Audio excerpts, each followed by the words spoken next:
শেখ হাসিনাকে ফেরত না দেওয়া পর্যন্ত ভারত সফরে যাবেন না প্রধানমন্ত্রী তারেক রহমান। ঢাকা থেকে এমন বার্তা দেওয়া হয়েছে দিল্লিকে। সেখানে বলা হয়েছে, শেখ হাসিনাকে বাংলাদেশে প্রত্যর্পণের উপরেই ভারত বাংলাদেশের সম্ভাব্য দ্বিপক্ষীয় সফরের বিষয়টি ৫০-৫০ ভাগ নির্ভর করবে। শেখ হাসিনাকে ঘিরে দ্বিপক্ষীয় সম্পর্কের বিষয়টি নিজেদের স্বার্থে ব্যবহার করার চেষ্টা করা হচ্ছে বলে মনে করছে তারেক রহমান ও তার দল বিএনপি নেতৃত্বাধীন সরকার।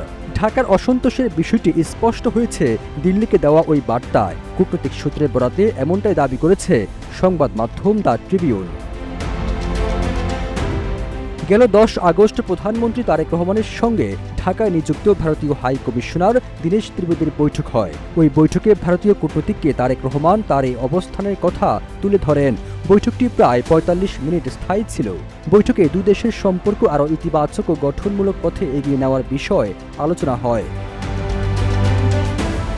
এদিকে দ্য ট্রিবিউনের প্রতিবেদনে আরও বলা হয়েছে, গত ৫ আগস্ট দিল্লিতে শেখ হাসিনা ও তার ছেলে সজীব ওয়াজেদ জয়ের করা সংবাদ সম্মেলন নিয়ে দুই দেশের সম্পর্কে নতুন করে টানাপোড়েন শুরু হয়েছে। ওই সংবাদ সম্মেলনে শেখ হাসিনার আক্রমণাত্মক সুর ও আগামী ডিসেম্বরেই বাংলাদেশে ফেরার ঘোষণাকে কেন্দ্র করে ঢাকায় চরম ক্ষুব্ধ প্রতিক্রিয়া জানিয়েছে সরকার। সবুজ আলম, ইত্তেফাক।